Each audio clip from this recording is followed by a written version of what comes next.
So you can see I'm just sort of taking my time. I'm folding, getting a feel for the length of my spine, the length of the back of the hamstrings. A little bit of time lapse there to come to my first posture, Virabhadrasana 1, Warrior 1. It's a beautiful sort of little back bend really. And then we've already warmed up with 9 rounds of Surya Namaskar. So the Vinyasa Chaturanga up dog is feeling smooth already. So here we turn the triangle, we revolve the triangle here, Parashrita Trikonasana. I'm placing my left hand on the inside of my foot on this side. For me, it's a tight side for me.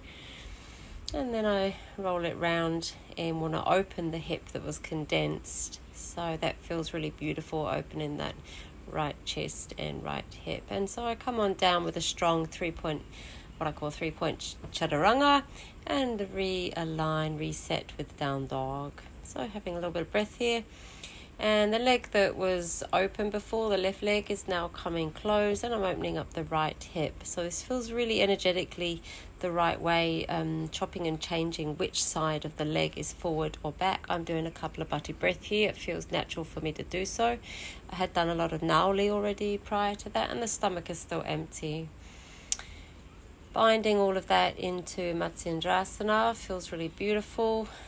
Just holding some stillness in this posture and tying everything up just feels really nice after the deep hip openers there. Coming back again to a wild thing to open up my left condensed hip that had prior been closed on the pigeon. 3-legged dog. Changing legs here. Come into the Virabhadrasana 1 posture. Beautiful heart opener. Stepping it down. The vinyasa to reset. Feels really beautiful. And my upward dog and downward dog. Taking a moment here. Changing the leg. So the left leg was back before and now it's forward. This side feels really nice for me to get length through my right side. I'm tight on my right quadratus lumborum side, so it's an easier fold for me to get the hand the other side of the foot.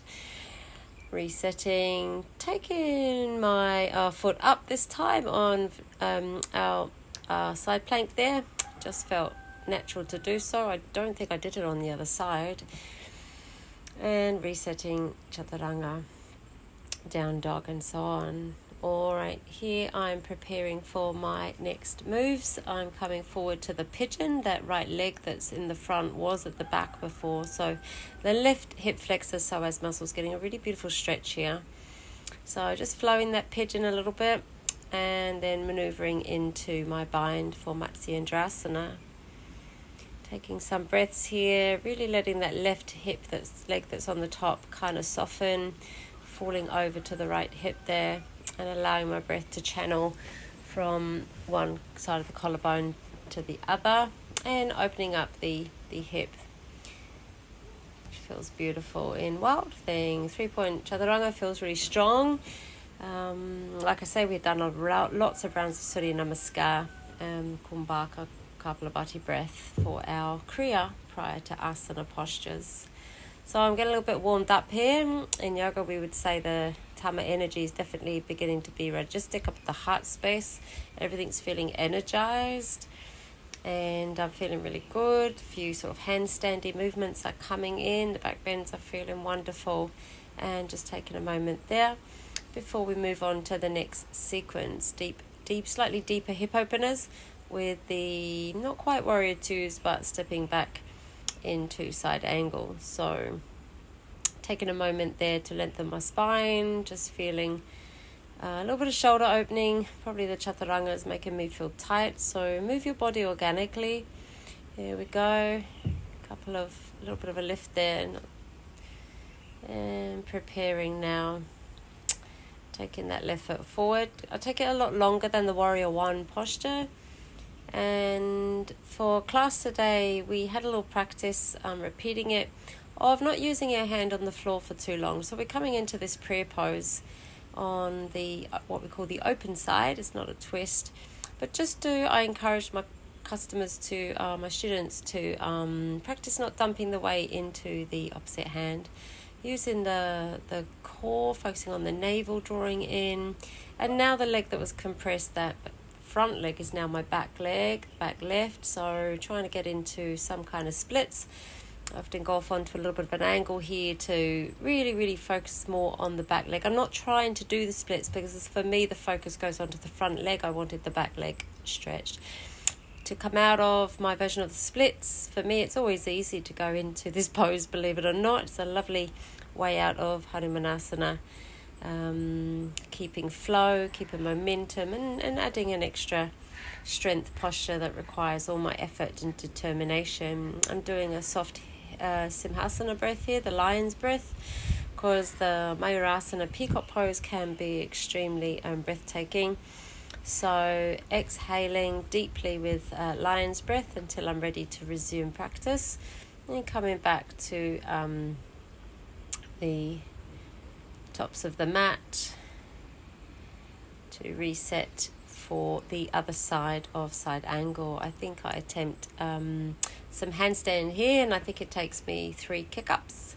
I'm not grand at these, but we've done a lot of hand press in the last 2 months in class for various other hand press movements, so it felt a little bit more achievable today, and it felt really nice. Felt like I was up there for ages.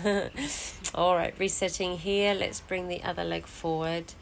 All right, so we're now coming back into a deep. I'm checking the legs first. I want to make sure I really am in a nice deep, what would be a warrior 2 stance here. Nice and long.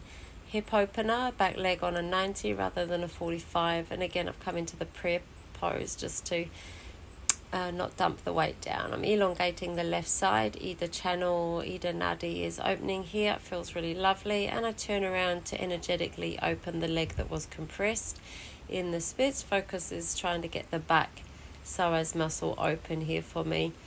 Rearranging my hands now, preparing for Mayurasana peacock pose. Just a very nice energetic exchange, and always good to keep that practice for me. I don't know how on earth I managed to do this posture, but for some reason that is one seems to work for me. All right, catching my breath a moment. Soft Simhasana until I'm ready to resume. And in class today we had Shasasana headstand practice, and this is how it was looking. Head pieces go, ponytail goes at the back of the head. Set the tripod of your forearms, feel strong. Remember the weight really pushes through the sort of the elbows and the arms. I could have my head on a whole bunch of drawing pins. It should still feel fine. So not a lot of pressure through the head at all. No compression through the vertebrae. My discs feel happy. Everything feels fine. My arms are working quite hard here to keep that decompression from the discs. So trying to elongate and find stillness from my feet down through to my hips to my crown.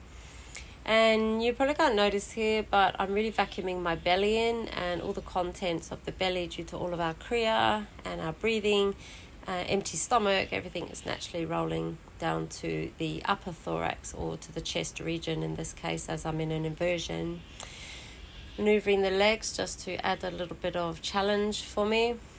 It's never an easy one for me, and it really is it requires so much focus on the bandha, the airways and the valves of the body, channeling where you want the energy to enter and leave through your body, and exhale into recovery posture. And I stayed here for some time, and that was a condensed version of our practice in class today. See you next Saturday.